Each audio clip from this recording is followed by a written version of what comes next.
இன்னைக்கு என் ஃப்ரெண்ட்ஸு அவங்களோட கிட்ஸ் கூட பார்த்தீங்கன்னா, இன்னைக்கு வந்து நாங்க கொஞ்சம் ஒரு முக்கியமான ஃபங்ஷனுக்கு வந்து போனோம். ஸோ இவங்க எல்லாமே வந்து பார்த்தீங்கன்னா, பையனோட ஃப்ரெண்ட்ஸ் தான்.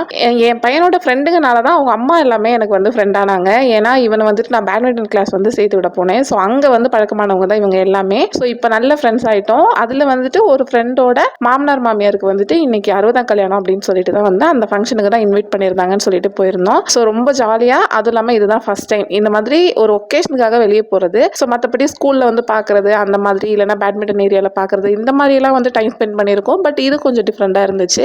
ஸோ என் லைஃப்லேயே வந்து 60 கல்யாணம் அப்படின்னு சொல்லிட்டு நான் அட்டன் பண்ணுற ஃபஸ்ட்டு ஃபங்க்ஷனுமே வந்து இதுதான். ஏன்னா இது வரைக்கும் அப்படி போனதில்லை. இவங்க தான் ஃபஸ்ட் டைம் கூப்பிட்டுருந்தாங்க.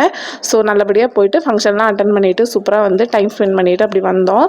நீங்கள் வந்துட்டு இதுக்கு முன்னாடி 60 கல்யாணம் வந்து போயிருக்கீங்களா? இல்லை யாருக்காவது நீங்கள் பண்ணி வச்சுருக்கீங்களா? அதாவது உங்கள் ஃபேமிலியில் அந்த மாதிரி ஏதாவது இருந்தால் சொல்லுங்கள். எனக்கு அந்த குடுப்பினைலாம் இது வரைக்கும் கிடைக்கல. இதுக்கப்புறமும் கொஞ்சம் வந்து வாய்ப்பு கம்மி தான். இனி எனக்கு எதுவும் வாய்ப்பு இருந்தால் 60 கல்யாணம் நடந்தால் தான் உண்டுன்னு நினைக்கிறேன். ஸோ வீட்டில் பெரியவங்க அந்த மாதிரி பேராக இப்போதைக்கு யாரும் இல்லைங்க. அதனால் ஸோ உங்கள் லைஃப்பில் இந்த மாதிரி இருந்துச்சுன்னா மறக்காமல் சொல்லுங்கள். அவங்கக்கிட்ட போயிட்டு நாங்கள் நல்லபடியாக ஆசீர்வாதம் வாங்கிட்டு அப்புறம் வந்து ஃபங்க்ஷன் முடிகிற வரைக்கும் அங்கே இருந்துட்டு சாப்பிட்டு முடிச்சுட்டு அன்றைக்கி ஈவினிங் பார்த்தீங்கன்னா சூப்பராக வந்து வீட்டுக்கு வந்தாச்சு. சாப்பாடு முக்கியமாக சொல்லணுங்க. ரொம்பவே நல்லா இருந்தது.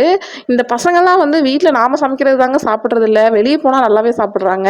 என் பையனுக்கு அன்றைக்கி அவங்க வச்சுருந்த அந்த உருளைக்கிழங்குல வந்துட்டு கட்லெட் அப்படின்னு சொல்லிட்டு ஒரு ரெசிபி வந்து பண்ணி கொடுத்துருந்தாங்க. ஸோ அதை வந்து ரொம்பவே விரும்பி சாப்பிட்டான். என் பசங்க மட்டும் இல்லை, எல்லாருமே நல்லா விரும்பி சாப்பிட்டாங்க.